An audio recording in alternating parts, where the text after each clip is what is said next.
noite, boa noite. Como passaram o dia? Muito calor? Eu vi um andando de moletom agora no final da tarde, eu pensei, esse está doente. Tá, acho que 25 graus, aí, 25, 24 graus, está de moletom. Imagina, moletom a gente começa a colocar quando está 15 graus. Aí vocês aqui com 25 já estão pondo moletom, é isso? O blusão ali. Então tá bom. Pastor Enilson apresentando o IAN assim, falo do meu coração, pastor. Vem saudade daquele lugar. Porque pensa um lugar de Deus abençoado para a nossa juventude, para os nossos filhos. É lindo mesmo, o ambiente gostoso. Quando você vai para a igreja, eu fiz semana de oração lá, cada noite era um coral diferente tocando, um grupo diferente se apresentando. É uma unidade, uma união, um negócio lindo, lindo. Não tem lugar melhor para os nossos filhos estarem, senão ali no nosso colégio. Aí você pode pensar assim, pastor, mas eu nunca vou conseguir ir para um lugar desse, porque eu não tenho condições, porque eu não tenho isso, aquilo, outro. A Bíblia diz, tudo é possível àquele que crê, amém? A vontade de Deus é que nossos filhos estejam lá, que você, jovem, esteja lá. Eu não tenho condições, Deus dá os meios, Deus providencia os meios. São quase 1.000 estudantes colportores, isso é fantástico. Né? A colportagem como um meio para você conseguir ingressar. Ah, mas eu não consigo vender, eu nunca fiz isso na minha vida e tudo mais. Mas vai colportar que Deus ensina, Deus abençoa, os anjos acompanham, amém? E você pode sonhar estar lá. Às vezes estou falando aqui para algum jovenzinho pequenininho aí, uma criança, você pensa assim, meu filho ainda está longe, né? Disse, não, esse vai estudar teologia lá no IAN, daqui a quantos anos? 10 anos, é isso? Vai estar estudando lá, vai ser um pastor, amém? Estou profetizando aqui para alguns já, amém? Grandes homens e mulheres de Deus para servir ao Senhor, amém? Vamos ao nosso tema dessa noite? Hoje de manhã eu comecei a falar para você sobre graça. O tema da graça, para mim, ele é o tema mais fantástico das Escrituras da Bíblia. Não tem nada mais extraordinário que a graça, mas também não tem nada mais difícil de aceitar do que a graça. Eu não digo nem compreender, porque a compreensão é fora da nossa capacidade. Entender a graça, um Deus eterno que veio a esse mundo e morreu, se entregou por nós. Não tem como entender. Aceitar é difícil, aceitar a graça. Por que é difícil aceitar? Porque a graça ela é de graça. Como é que eu vou receber um maior presente do mundo sem fazer esforço algum? Como assim? A gente cresce nesse mundo pensando assim, se você arrumar a cama, deixar o quarto arrumado, vai ganhar sobremesa. Não é verdade? Se você passar de ano, vai ganhar a bicicleta no Natal. Se você fizer isso, vai ganhar aquilo outro. A gente fica pensando o quê? Eu faço porque eu faço, eu mereço, tem uma recompensa. Só que a graça recompensa por quê? O que eu fiz para merecer a graça? Nada, eu merecia a morte e Deus me deu a graça. Então é complicado de entender. Quero convidar você a fechar os olhos para a gente orar e nós vamos a palavra de Deus estudar nessa noite um pouco mais desse tema tão lindo. Fecha os teus olhos e vamos orar juntos. Querido Deus, que bom, Pai, estarmos passando esses dias aqui juntos em recreação, em amizade, em união, conhecendo, fazendo novos amigos. Enfim, tem sido uma bênção. E muito bom tem sido também esse momento juntos que a gente abre a Bíblia, estuda a Tua Palavra. Eu quero pedir que o Senhor nos abençoe uma vez mais nesse momento, que o Senhor me use, me dando sabedoria para apresentar essa mensagem que vem do Senhor. Que o Teu Espírito toque nosso coração e nos traga a paz e a salvação em Jesus. Amém. Amém. Vamos lá. Como é que você lê essa frase? Como é que a gente lê? Salvo não perdido? Salvo não perdido? Salvo não perdido? Salvo não perdido. Como é que eu leio? Veja essa frase outra aqui. Olha lá. Eita, aí, ó, vamos lá. Como é que eu leio essa frase? Soltar não, matar. Imagina o camarada está na cadeia, ele está com a sentença de morte decretada e o governador, isso no Brasil não tem, mas nos Estados Unidos tem. Aí o governador manda uma carta lá para o carcerário lá, soltar não, matar. Mas e se o carcerário lê dessa forma aqui? Soltar, não matar. É melhor assim, não é verdade? Melhor assim. Melhor do que essa, né? Soltar, não. Matar. Eita, aqui, ó. Esses controles conspiram contra mim, viu? Olha lá. Melhor do que essa, né? Soltar, não. Matar.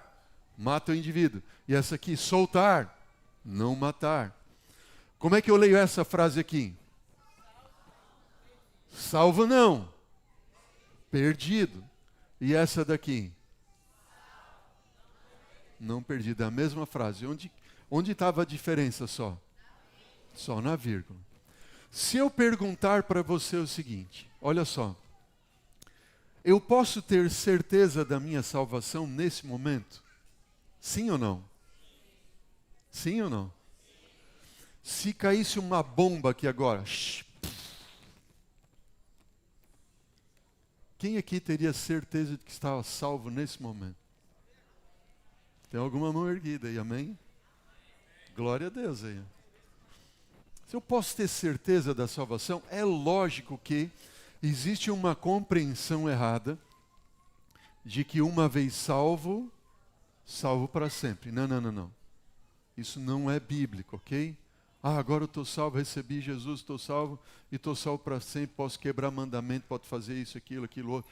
Agora, para nós, se eu sou um cristão, eu estudei a Bíblia, eu aceitei Jesus, fui batizado, igual o nosso querido ali, foi batizado ontem, amém? Só que a gente é batizado, a gente entrega a vida a Jesus, isso quer dizer que a gente nunca mais vai pecar? Não, a gente peca, não é verdade? E agora, quando eu peco, eu estou salvo ou estou perdido? Estou perdido. A pergunta é essa daqui. Como é que Deus lida com um cristão que mesmo depois da conversão cai em pecado? Eu posso colocar aqui, mesmo depois do batismo ele cai em pecado? Como é que Deus lida com a gente? E essa é uma pergunta que é intrigante, que deixa muitos assim, às vezes muito angustiados. Eu quero trazer temas hoje à noite, amanhã de manhã, e amanhã à noite nós vamos tratar sobre esse tema da salvação. Olha só, esse texto da Bíblia aqui, um texto muito conhecido, Isaías 59, verso 2, diz o quê? Mas as vossas iniquidades fazem o quê? Separação entre vós e o vosso Deus. Iniquidade é o mesmo que pecado. Quando eu estou em pecado, eu estou ligado a Deus ou estou separado de Deus? Separado, é isso que está dizendo esse texto, não é verdade? Então eu pequei e estou separado. Olha o que diz esse outro texto aqui, ó. 1 João 1, verso 9. Se confessarmos os nossos pecados, Ele, Deus, é fiel e justo para nos perdoar os pecados. Então pensa o seguinte, se eu pequei, eu estou ligado ou separado? Separado. Se eu estou separado, eu estou salvo ou perdido? E se eu confessei e Deus me perdoou, então eu me liguei de novo. Eu estou salvo ou estou perdido? Bom, estou salvo. Esses dois textos bíblicos, como eu apresentei ali, eles nos levam a essa linha de raciocínio. A gente chama isso de silogismo, né? Um ato A é eu pequei. Resultado A, relacionamento quebrado, eu estou perdido. O ato B, eu confessei. E uma vez confessado, então o resultado B seria relacionamento restaurado. Salvo novamente. A pergunta é, isto está certo ou errado? Quem acha que está certo, levante a mão ali. Quem acha que está errado, levanta a mão. Quem não acha nada ou não tem mão, então faz assim. Porque não levantou, né? Ficaram em dúvida ali, então faz assim, não sei. Dei um nó na cabeça de vocês, não? Isso está certo ou errado? Seria mais ou menos assim. Pensa comigo. Olha só, eu sou um cristão, converti, fui batizado, aceitei Jesus como meu Salvador pessoal. No entanto, na minha caminhada da vida, de repente eu pequei, ok? Minha iniquidade, o meu pecado, então eu fiquei separado de Deus. E enquanto separado de Deus, se eu continuar a minha vida ali, eu pequei. E nesse inteirinho aqui, até eu voltar aqui nesse ponto e eu confessar o meu pecado, e aí Deus me perdoa e eu tenho meu relacionamento restaurado com Ele, nesse meio termo aqui, ok? Aqui eu pequei e agora eu estou caminhando e aqui eu confessei. Só que no meio do caminho, se um caminhão passar por cima de mim, eu estou salvo ou perdido? Um raio caiu na minha cabeça. E agora? Isso está certo ou errado? Se está certo, então você estaria perdido se morresse antes de confessar um pecado. Essa é a questão. E aí a gente fica nessa dúvida, né? E agora? Será que aquela pessoa que morreu confessou todos os seus pecados antes de morrer? Mas e se eu não tive tempo de confessar o pecado? Foi algo súbito, assim, pum! Meu coração parou de bater e eu não tive nem tempo de confessar. E agora? É uma boa pergunta, não? Veja, e eu quero em nome de Jesus sanar essas dúvidas no seu coração e esse estudo vai mudar a sua vida para sempre, porque mudou a minha vida. Eu confesso em dizer para você que eu ainda tinha dúvidas em relação a isso, pasme, pastor, mesmo depois do curso teológico. Porque é um tema difícil, é um tema difícil. E eu vou dizer para você que a gente tem dificuldade de entender isso, e esse é o tema mais lindo, mais importante de toda a Bíblia. E a gente tem dificuldade de entender. Por que que a gente tem dificuldade de entender? Eu vou tentar explicar para você da seguinte forma. Quando nós entramos dentro do plano da salvação, ok? Quando você entra dentro do plano da salvação, você e eu, todo ser humano, dentro do plano da salvação, passa por 3 estágios. Quem lembra quais são eles? Justificação, santificação e glorificação. Assim vocês falam aqui, glorificação, né? E glorificação, certo? Justificação, santificação e glorificação. Especialmente os temas de justificação e santificação, o que acontece? Nós fazemos uma salada na nossa cabeça em relação a essa pergunta e a resposta que nós damos a ela. Por quê? Porque nós pegamos conceitos de justificação e nós aplicamos a santificação. E nós pegamos conceitos de santificação e aplicamos como se fosse de justificação. E a gente faz uma salada e fica tudo embolado e nós ficamos perdidos ali. E em nome de Jesus você não vai mais ter dúvida a partir de hoje e amanhã sobre isso. E vai abrir a tua mente para a eternidade você ser feliz. Amém? Hoje nós vamos estudar especificamente sobre justificação, ok? Justificação. Eu vou usar a Bíblia, vou projetar os textos na tela para a gente ganhar tempo. Pode ser? Eu coloco os textos aqui e a gente avança. Depois eu deixo os slides aí, quem quiser pode pegar, pode pregar também e abençoar. Veja, o grande nome na Bíblia, especialmente no Novo Testamento, sobre justificação e santificação, especialmente justificação, é Paulo, quando ele escreve as suas cartas. E aqui Paulo ele escreve aos Romanos, no capítulo 4, versículo 4 e 5. E Paulo diz assim, ó, ora, ao que trabalha, o salário não é considerado como aquele que trabalha, o salário que ele recebe, a recompensa é um favor? Não, é uma dívida que alguém tem com ele, certo? Então ele recebe o salário e não é um favor. Ele merece receber porque ele trabalhou por merecer. E sim, como uma dívida. Mas, ao que não trabalha, olha para mim, aquele que trabalha, ele faz para merecer o seu salário. Estamos juntos? E aquele que não trabalha, ele não fez nada, então ele não tem por que merecer. Estamos juntos? Então, ao que não trabalha, ele não fez por merecer, porém ele o quê? Crê naquele que faz o quê? Justifica o ímpio, o pecador, a sua fé lhe é atribuída como justiça. Paulo está dizendo o que aqui? Quem trabalha, ele merece receber o salário do seu trabalho, porque ele fez por merecer, ele trabalhou. Agora, quem não trabalha, ele não fez nada, ele não merece nada, mas mesmo sem merecer nada, se ele tão somente o quê? Crê naquele que pode justificar o ímpio, o pecador, no caso eu sou o pecador, você é o pecador, então a sua fé lhe é atribuída como justiça. Então pela fé ele já recebeu o quê? A justificação. Justificação. Vamos avançar um pouquinho, já vou explicar um pouco melhor. Esses pum é para a gente acordar ali. São eles lá da mesa que fazem isso, não sou eu não, viu? E é assim também que Davi declara ser bem-aventurado ou feliz o homem a quem Deus o quê? Atribui justiça. Independentemente de... Isso quer dizer o quê? Sem obras, ele foi justificado. Bem-aventurado aqueles cujas iniquidades são perdoadas, cujo pecado é coberto. Bem-aventurado o homem a quem o Senhor jamais imputará pecado. Paulo, ele está citando Davi. Nós vamos estudar esse texto amanhã de Davi, que é o Salmo 32.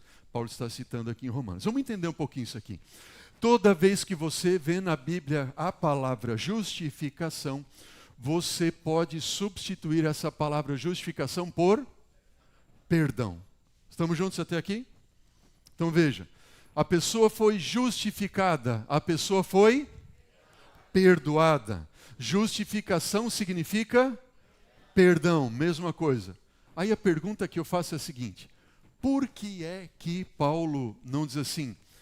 Por que é que Paulo não usou essa palavra aqui, ó? Olha só.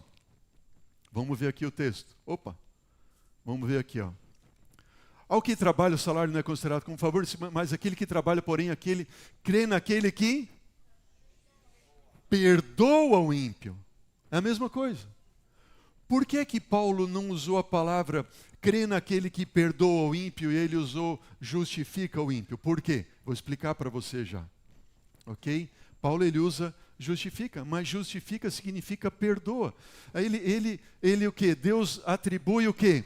O perdão independentemente de obras. Ou seja, eu sou perdoado sem fazer nada. Ok? Bem-aventurado aquele que recebe o perdão. Justificação é o mesmo que perdão. Por que Paulo usa isso? Antes de eu explicar melhor isso para você, eu quero mostrar outro texto aqui, ó. Romanos 3:20. Essa aqui é a versão Almeida Revista Atualizada. Diz assim, Paulo está dizendo, visto que ninguém será o quê?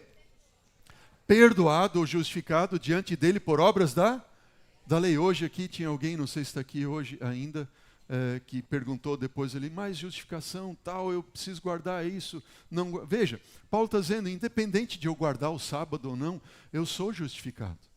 Certo? Independente de obras. Aqui na Nova Versão Internacional diz assim, mesmo texto está dizendo, visto que ninguém será o quê? Declarado justo diante dele por obras da lei. Interessante, nessa versão usa a palavra justificado, aqui usa a palavra declarado justo. Aqui o significado é o mesmo, vem do grego, essa palavrinha grega aqui, dikaios, que literalmente significa declarado justo, ou declarado perdoado. Estamos juntos até aqui? Por que é que Paulo está usando justificado, declarado, perdoado? Simples. Porque a justificação, porque o perdão é um ato forense. A gente chama, esse é o termo. Justificação é um ato forense. Forense quer dizer que é feito no fórum. No fórum é onde tem o quê? Um juiz, tem acusador, tem réu, tem vítima, tem testemunha, e onde é feito o quê? O juiz dá a sentença. Estamos juntos? Então, Paulo está usando uma declaração de um fórum. Agora, quem é o grande juiz desse fórum? Quem é o juiz? Deus é o juiz. Quem é o acusador? É o diabo. E quem é o réu? Somos nós. Só que aí Deus quer declarar-nos justos no dia do juízo, certo? E quando que isso acontece? Como que isso acontece? Pastor, vem cá, pastorzão. Vem cá, meu amigo. Vem cá. Você, pastor, vem cá. Deixa eu ver aqui uma outra pessoa para vir estar comigo. Se for acusador, é Rosildo. Ah, Então chama o Rosildo aí. Cadê o Rosildo? É Rosildo, é isso? Vem cá, Rosildo. Ele é o acusador? Boa demais. Vive levando sentença para os outros. Ô Rosildo, vem cá. Você foi chamado agora. Se lascou, viu? Não quero essa pecha para mim, não. Não quer essa pecha. Vamos fazer aqui uma ilustração agora. Olha só. Eu tenho aqui o pastor que é o réu de morte. E aqui eu tenho o acusador. E o acusador vai acusar o pastor de que ele vai morrer agora. Vem cá, pastor, fica aqui. Certo? E o Rosildo é o acusador e tudo mais. Não vou deixar esse papel para ele, fica feio, né?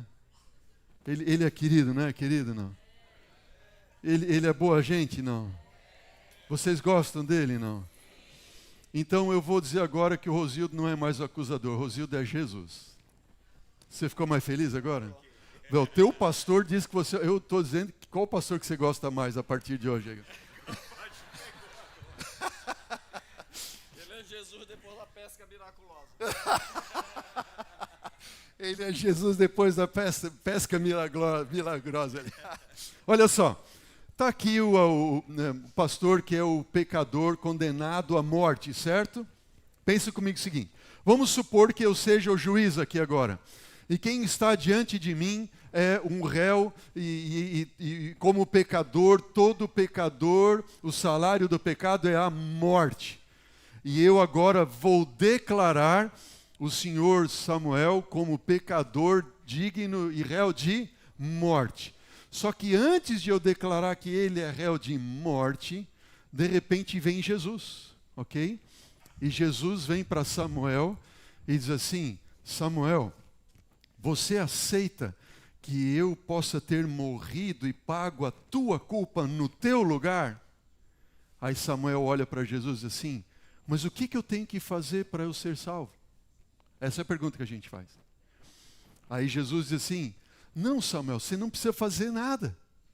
Você só tem que aceitar que eu morri no teu lugar. Tá, mas como é que eu aceito? Eu tenho que fazer o quê? Ele diz, você só tem que aceitar. E se você aceitar que eu morri no teu lugar, então eu paguei o preço da tua culpa no teu lugar. E se você aceitar, eu vou falar com o Pai, ok? E aí o Pai vai me aceitar que eu tenha morrido no teu lugar. É só isso que eu tenho que fazer, Samuel pergunta, é só isso? E aí Jesus diz, não, é só isso que você tem que fazer, só tem que aceitar. Então tá bom, eu aceito. Pronto. Aí o que acontece? Nesse momento, então, que o Pai aqui vai declarar que Samuel é culpado, réu de morte, de repente Jesus entra no meio e diz o quê? O que Jesus diz? Sou eu.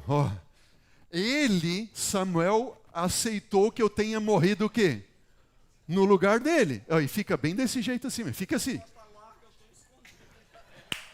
Bingo! É isso aí, pastor. Exatamente isso. Agora pensa o seguinte, quando Jesus se interpõe entre o Deus, o Pai e o pecador, ele diz assim, ele, Pai, eu morri no lugar dele, ele aceitou a minha morte no lugar dele. Aí o pai mais ou menos faz assim, tá bom filho, dá licença só um pouquinho. Samuel, é verdade que você aceita que o meu filho tenha morrido no teu lugar? Você aceita mesmo? É plena verdade, amém? E quando diz é plena verdade, então o pai aceita. O pai aceita, e aí Jesus vem de novo para cá, fica assim, isso. Aí agora o pai olha para o pecador, Samuel no caso, e vamos fazer assim, ó. Imagina que a gente está assim, vai para lá vocês. Vai para lá, fica atrás aí, é isso aí mesmo, pastor. Quando o pai olha, o pai vê quem? O pai vê Samuel? Não. Não vê mais Samuel. Por que não vê mais Samuel? Por quê? Porque o pecador está escondido em Cristo. Uau! Não é maravilhoso isso? E essa é a cena, isso me arrepia. Porque quando o pai olha e diz assim, cadê o pecador? Não vejo mais pecador, eu vejo o meu filho. Porque o pecador está escondido em Cristo. E nesse exato momento, então o pai como juiz, ele pega aqui ilustrativamente agora, amanhã a sua mente vai abrir mais ainda, acerca dessa cena. O pai pega então e diz assim, então eu declaro meu filho Cristo Jesus o quê? Culpado, condenado no lugar de Samuel. Só que no mesmo momento que ele declara Jesus culpado, condenado no lugar de Samuel, ele faz o quê? Ele declara Samuel justo, perdoado, pelos méritos de quem? Do seu filho. Amém? É por isso que Paulo usa a expressão declarado justo. E eu pergunto para você, o perdão, a justificação acontece, demora quanto tempo? Quanto tempo? Pum, no momento que o pai declarou. Amém? O pai declarou, está perdoado. O pai declarou, está justificado. Quando o pai declarou, ele está salvo. E ele está escondido em Cristo, louvado seja Deus. E aí, ele fez o bom papel de Jesus, não? Você reflete Jesus, continue refletindo Jesus, viu? Vamos dar uma salva de palmas aqui para esses dois, então. Pastorzão está perdoado também, porque quis colocar ele no papel difícil ali, viu? Amém? Entenderam ali, queridos? Não é lindo isso? Agora, vamos olhar para alguns textos do Espírito de Profecia que nos aclaram ainda mais essa ideia. E isso aqui está no livro Desejar as Nações, e os textos vão estar aqui embaixo, depois eu posso passar todos para vocês. Cristo foi tratado como... Como quê? Como quê? Como quê? Como eu merecia. Amém? Cristo foi tratado como eu merecia. Lógico que o texto é nós, mas a gente tem que trazer o texto para mim, não é verdade?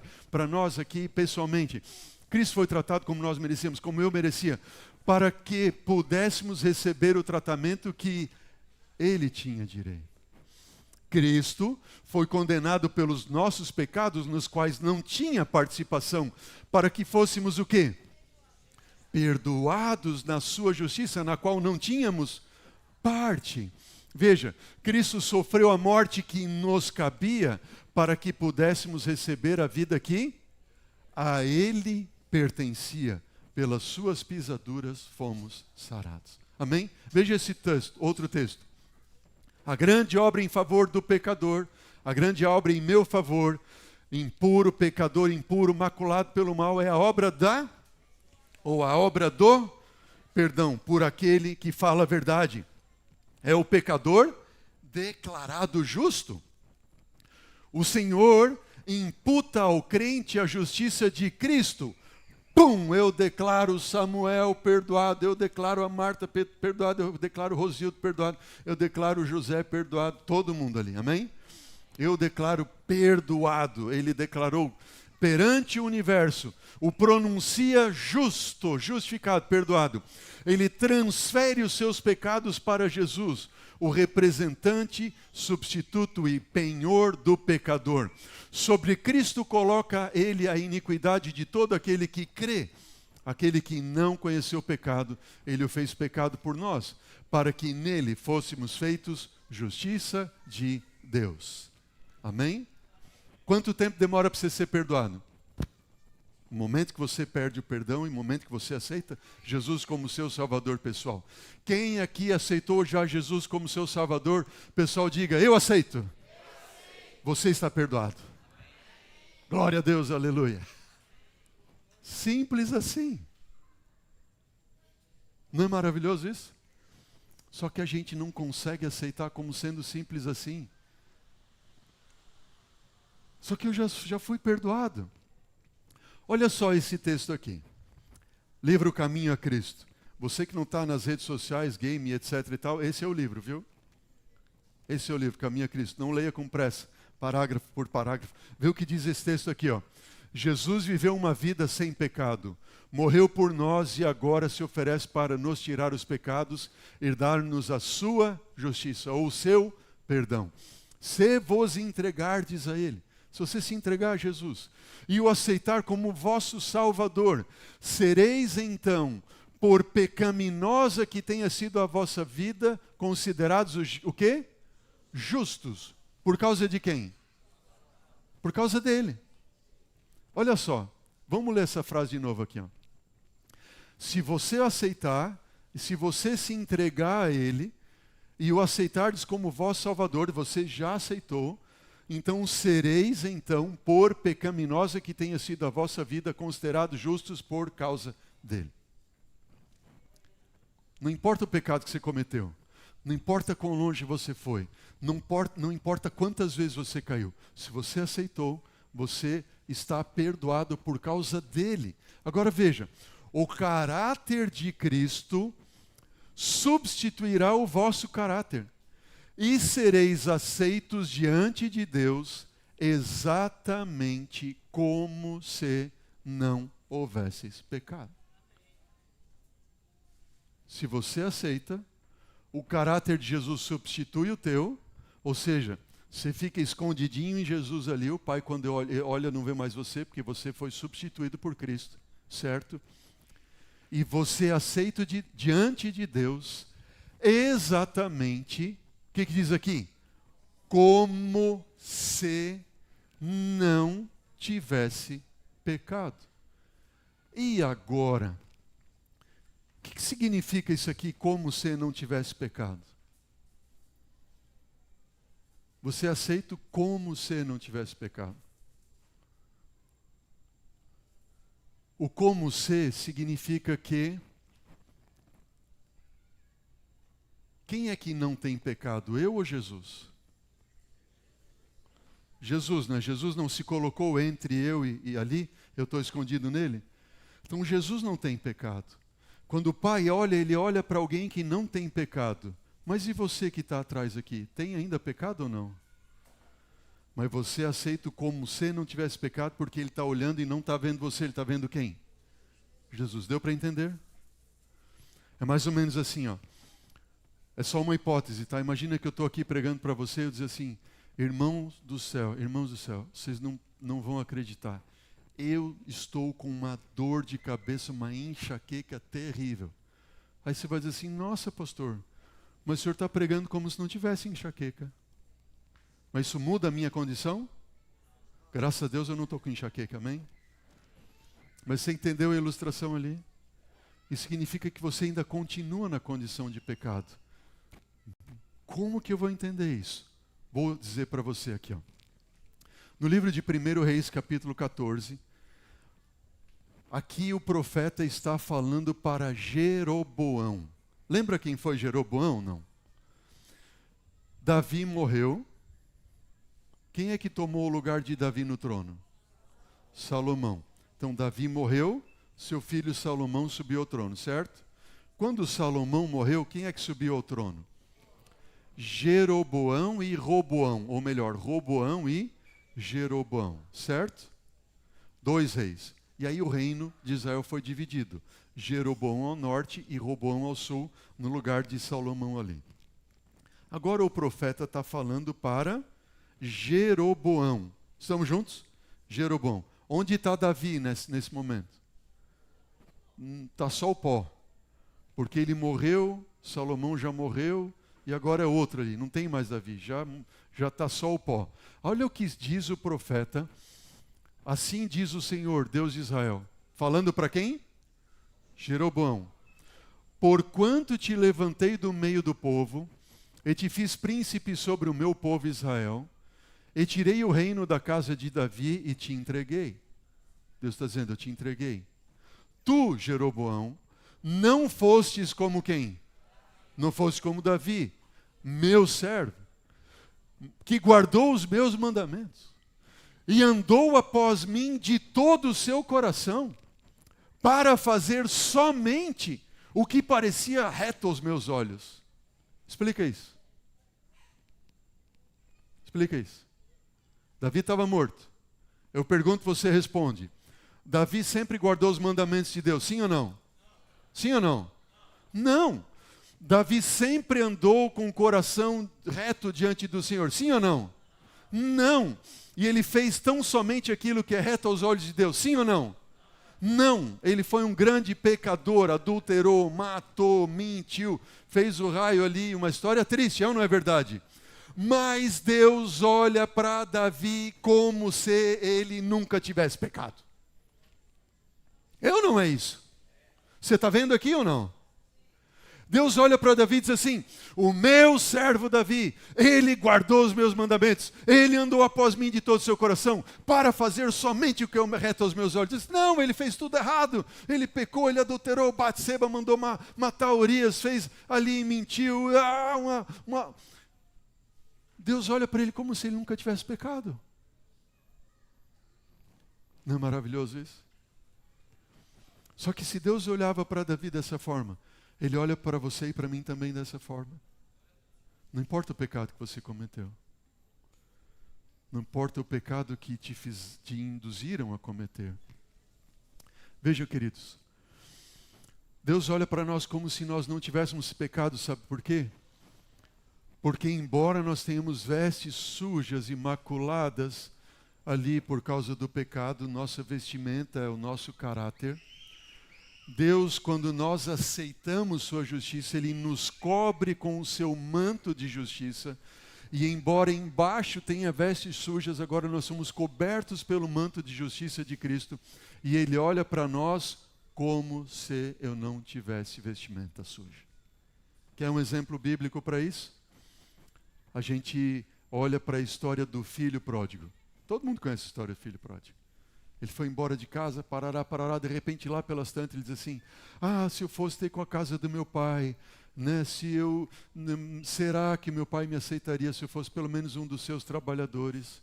E aí ele vai em direção à casa do pai, e o pai, quando vendo de longe alguém andando, ele saiu ao encontro daquele que estava vindo. E quando se encontrou com aquele que vinha, que era o seu filho, e esse filho estava catingando a porco. Estava ou não estava? Porque estava alimentando e cuidando de porcos. Estava todo sujo, estava tudo errado. Dissipou os bens do pai. Fez tudo errado. A vida é uma bagunça. E quando o pai viu o filho, olhou para o filho e disse assim: você, meu filho, peraí, catingando a porco desse jeito? Mas você, filho de Abraão, Isaac e Jacó, catingando a porco, sai da minha frente, eu não quero ver você, some de mim. Assim que o pai falou? Não, o que o pai fez? Diz que o pai o abraçou e o beijou. Diz, o pai colocou o anel na sua mão. O pai tirou a sua veste e cobriu o filho. E mandou que lavassem ele. E o pai olhava para ele como se não tivesse pecado. O pai o aceitou. Amém? A Bíblia diz que nós, quando aceitamos Jesus, nós somos salvos pela graça. Porque, pelo que Ele fez por nós. Ellen White, ela diz o seguinte: em virtude da imputada justiça de Cristo, são reputados o quê? Preciosos. Alguém diz que você não tem valor? Alguém diz que você não vale nada? Alguém disse que você não presta? Mas não, para Jesus você tem muito valor. Amém? Para Jesus você vale o sangue de Cristo. Para o céu, para o Pai, você foi pago por alto preço. Você é precioso aos olhos de Deus. Por amor de Cristo, o Senhor perdoa os que o temem e não vê neles a vileza do pecador. Neles reconhece a semelhança de seu Filho, em quem eles creem. Amém? E o pensamento, e aqui nós vamos concluir o nosso estudo de hoje, e o pensamento de que a justiça de Cristo é imputada não por algum mérito de nossa parte, mas como um dom gratuito de Deus, é um precioso pensamento. E o diabo, o inimigo de Deus e do homem, não quer que esta verdade seja claramente apresentada, pois sabe que, se o povo aceitar plenamente, está despedaçado o seu poder. O diabo não vai mais ter parte na tua vida. Se você tão somente aceitar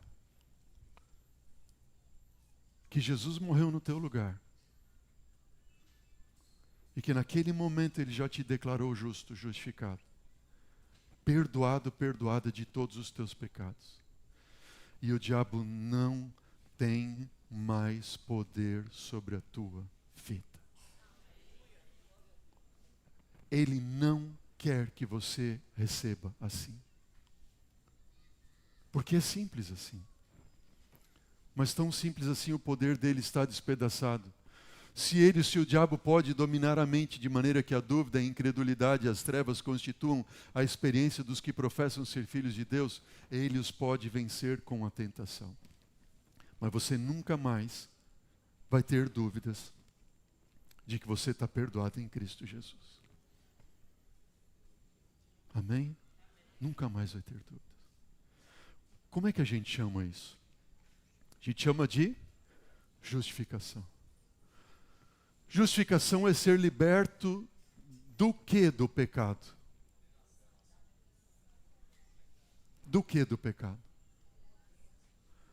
O que é justificação? Ser liberto do que do pecado? Lembra que você estava condenado à morte, mas o juiz te declarou perdoado e justificado? Isso acontece quando você aceita e crê. Isso significa que ser justificado é ser liberto da condenação do pecado. Amém? Quem aqui está liberto da condenação do pecado? Levante a mão. Amém?